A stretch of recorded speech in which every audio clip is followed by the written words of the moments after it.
नमस्कार, पोल पाथ में आप सभी का स्वागत है और मैं हूं प्रतिमा सिंह। आज हम संयुक्त राष्ट्र संघ के जो महासचिव हैं इनके बारे में बात करेंगे और सारी जानकारी एनसीईआरटी से देंगे क्योंकि वही का आंसर सही माना जाता है। जब कोई विवाद होता है, क्वेश्चन पर कोई डिस्प्यूट उत्पन्न होता है तो हम वही का जो आयोग होता है वही का आंसर सही मानता है। तो आप हमें टेलीग्राम ग्रुप पे भी ज्वाइन कर सकते हैं जो कि पोल पाथ के नाम से बना हुआ है। आप इसको ज्वाइन कर सकते हैं, वहां पर आप पीडीएफ वगैरह अवेल कर सकते हैं। साथ में प्लेलिस्ट चेकआउट करें जहां पर सारे कोर्स वीडियोस और प्रैक्टिस वीडियोस भी लगे हुए हैं। तो ये वीडियोस जो है सीटेट, पीजीटी, टीजीटी सभी के लिए वेरी वेरी इंपॉर्टेंट है और क्योंकि एनसीईआरटी से दे रहे हैं तो सीटेट और जितने भी एग्जाम अदर स्टेट हैं सारे सभी के लिए इक्वली इंपॉर्टेंट है। चलिए शुरू करते हैं संयुक्त राष्ट्र संघ के महासचिव के बारे में कुछ जानकारी। तो जो बिल्कुल कॉमन सी जानकारी है वो ये है कि इनका कार्यकाल कितना होता है, 5 वर्ष के लिए होता है। अगर हम बात करें इनकी नियुक्ति कौन करता है तो इनकी नियुक्ति सुरक्षा परिषद की सलाह पर आम सभा द्वारा की जाती है। यहाँ पर आम सभा का नाम है, सिर्फ नाम के लिए नाम है, पूरी इसमें जो है सुरक्षा परिषद का हस्तक्षेप होता है, जो ये चाहता है वही होता है। तो इसीलिए यहाँ पर फिर भी आपकी बुक में यही दिया गया है कि सुरक्षा परिषद की सलाह पर आम सभा द्वारा जो ये महासचिव होते हैं संयुक्त राष्ट्र संघ के, इनकी क्या होती है, नियुक्ति की जाती है।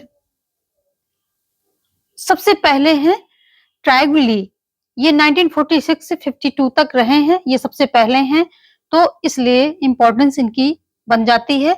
लेकिन इनको दूसरी बार नहीं चुना गया था क्योंकि जो ये इनका सोवियत संघ ने विरोध किया था और इन्होंने महासचिव के पद से त्यागपत्र दे दिया था। ये क्या है, नॉर्वे के हैं, नॉर्वे के हैं पहले जो महासचिव हैं। ये ध्यान रखना है आपको कि नॉर्वे के हैं। इनका कार्यकाल सिर्फ एक बार के लिए हुआ था, बाकी जो है ज्यादातर जितने महासचिव हैं इनका कार्यकाल 2 बार इन्होंने अपने कार्यकाल को पूरा किया, यानी कि 2 बार उस पद पर लगातार बैठे हैं। लेकिन इन्होंने देखो 46 से 52 तक, यानी कि सिर्फ एक ही ड्यूरेशन इन्होंने पूरा किया। तो ये नॉर्वे के वकील हैं, विदेश मंत्री। कश्मीर को लेकर भारत और पाकिस्तान के बीच हुई लड़ाई में युद्ध विराम के लिए इन्होंने प्रयास किया, लेकिन कोरिया युद्ध को शीघ्र समाप्त करवाने में नाकामयाब रहने पर आलोचना भी इनको झेलनी पड़ी और दोबारा महासचिव बनने का सोवियत संघ ने विरोध किया था। ठीक है, तो जब दोबारा महासचिव बन रहे थे तो सोवियत संघ ने इसका विरोध किया था और इन्होंने महासचिव के पद से त्यागपत्र दे दिया था। तो एक ही बार ये महासचिव के पद पर रहे हैं। ट्राइगुली पहले हैं इसलिए इंपॉर्टेंट है और इनको दूसरा चांस नहीं मिला। सोवियत संघ ने इनका विरोध किया था तो ये भी इंपॉर्टेंट हो जाता है। दूसरे हैं डेग हैमरशोल्ड। पीजीटी में इनको सीक्वेंस में लगाने को आ जाता है, तो इनको आप किसी स्टोरी के साथ रिलेट कीजिए और ध्यान रखिए कि किसका क्या सीक्वेंस है, सीक्वेंस ध्यान रखना है। और इनके कुछ लोग हैं जो कि महत्वपूर्ण कामों से जुड़े हैं तो वो भी हम देख लेंगे। डेग हैमरशोल्ड दूसरे हैं, 1953 से 61, यानी कि 2 टर्म इन्होंने पूरे किए हैं। ये स्वीडन से हैं, ठीक है, और अर्थशास्त्री हैं, वकील हैं, अर्थशास्त्री भी हैं, वकील भी हैं। इंपॉर्टेंट का काम क्या है, स्वेज नहर से जुड़े विवाद को सुलझाने और अफ्रीका के अनौपनिवेशीकरण के लिए काम किया इन्होंने।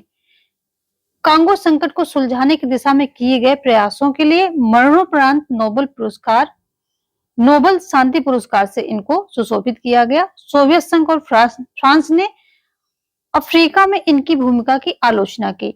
इंपॉर्टेंट क्या है कि इनका स्वेज नहर से जुड़े विवाद को सुलझाने में इन्होंने प्रयास किया है और क्या है, मरणोपरांत इनको नोबेल पुरस्कार मिला है और कांगो संकट को सुलझाने के लिए भी इन्होंने प्रयास किया है। ये 2-3 चीजें इनसे इंपॉर्टेंट है और ये स्वीडन से हैं, अर्थशास्त्री और वो साथ में वकील भी हैं। दूसरे ये हो गए। तीसरे आते हैं आपके यूथॉन्ट।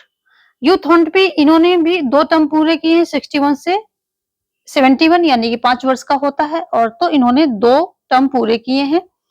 वर्मा से, यानी कि म्यांमार वर्मा से हैं, शिक्षक और राजनयिक हैं। क्यूबा के मिसाइल संकट के, ये इंपॉर्टेंट हो जाता है कि ये क्यूबा मिसाइल संकट 1962 में था तो उससे जुड़े हुए हैं। जैसे आप इनकी डेट देखेंगे 1961 से 71 के बीच हैं, तो जाहिर सी बात है ये क्यूबा मिसाइल संकट के समाधान के लिए इन्होंने प्रयास किया होगा और कांगो के संकट की समाप्ति के लिए प्रयास किए और साइप्रस में संयुक्त राष्ट्र संघ की शांति सेना बहाल की।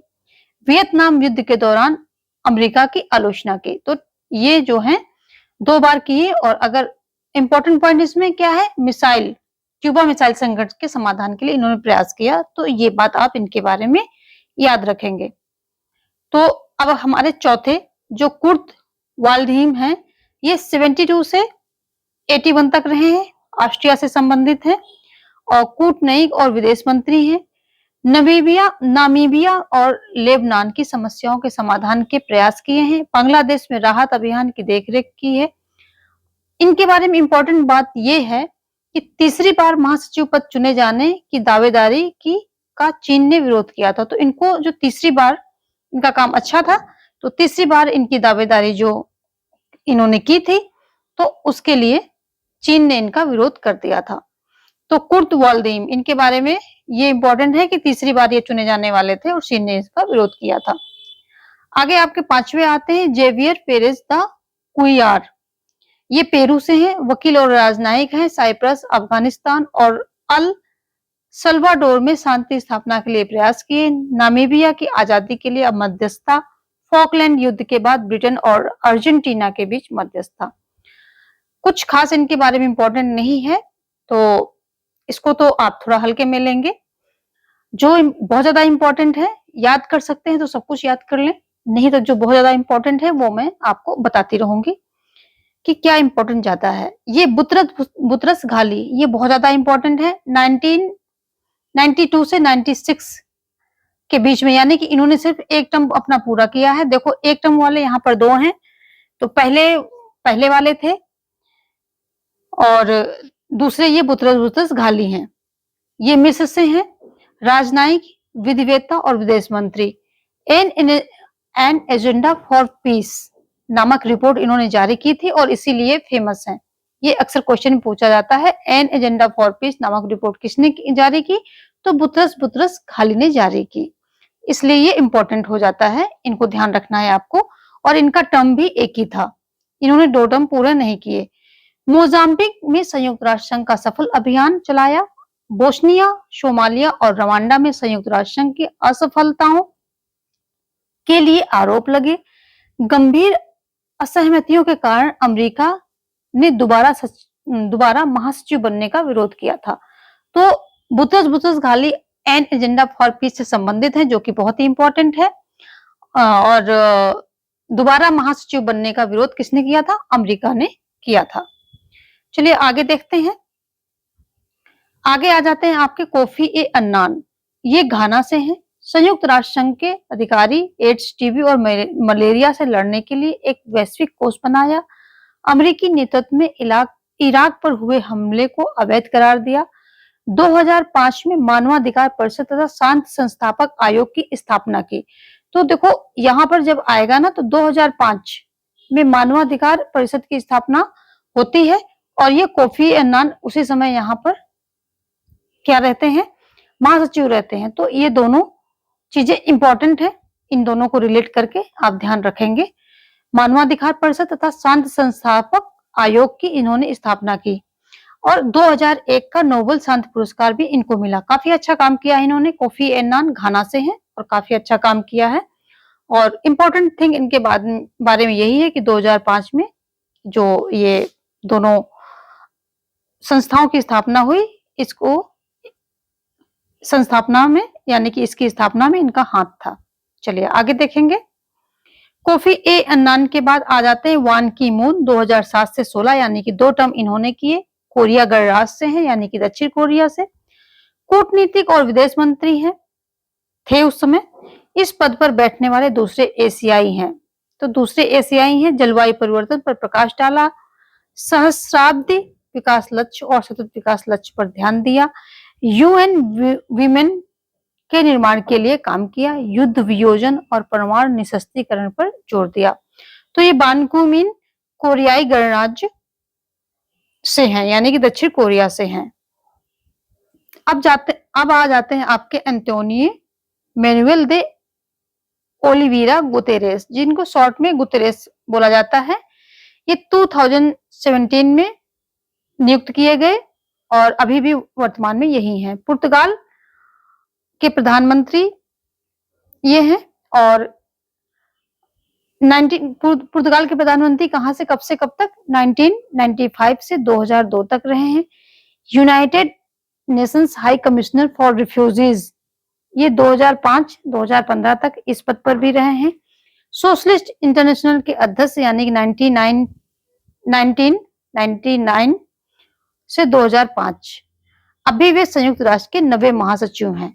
तो आप देख लीजिए आपके टोटल महासचिव कितने हो गए, 9 हो गए और इस समय जो है गुतेरेस प्रेजेंट टाइम में है।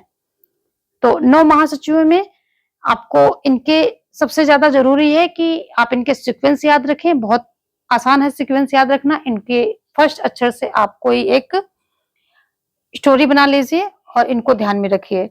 साथ में इसमें टर्म इनके याद कर लीजिए कि इसमें सभी 2-2 टर्म के लिए हैं।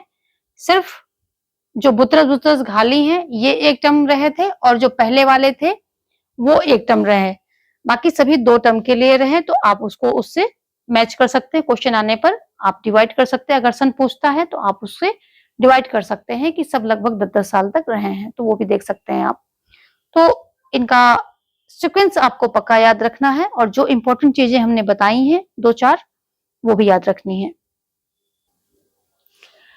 एंटोनियो गुतेरेस का ये दूसरा कार्यकाल चल रहा है, यानी कि ये दूसरा इनका टर्म है और अभी प्रेजेंट टाइम में यही महासचिव हैं। अब सचिवालय के जो संयुक्त राष्ट्र संघ का सचिवालय है उसके महासचिव हैं। तो ये जो कुछ इंपॉर्टेंट चीजें बताई इनका ध्यान रखेंगे और साथ में अगला एनसीईआरटी का कुछ इंपॉर्टेंट पॉइंट फिर से नेक्स्ट वीडियो में देंगे। तो इसके लिए आप चैनल को सब्सक्राइब कर लें ताकि आपको सारे वीडियोस मिलते रहें। ये जो है अब आज की क्लास एनसीईआरटी की जो भी क्लासेस जा रही हैं ये सीटेट और सभी टीचिंग एग्जाम के लिए इंपॉर्टेंट हैं। यहाँ से बहुत ज्यादा क्वेश्चन पूछे जाते हैं और कोई भी एग्जाम एनसीईआरटी के बिना सफल नहीं हो सकता है। तो आई होप ये वीडियो आपके लिए हेल्पफुल रहेगा और इसके लिए आप वीडियो को लाइक कर लें, साथ में अपने दोस्तों में शेयर कर दें और सब्सक्राइब भी कर लें। Thanks for watching. जय हिंद, जय भारत।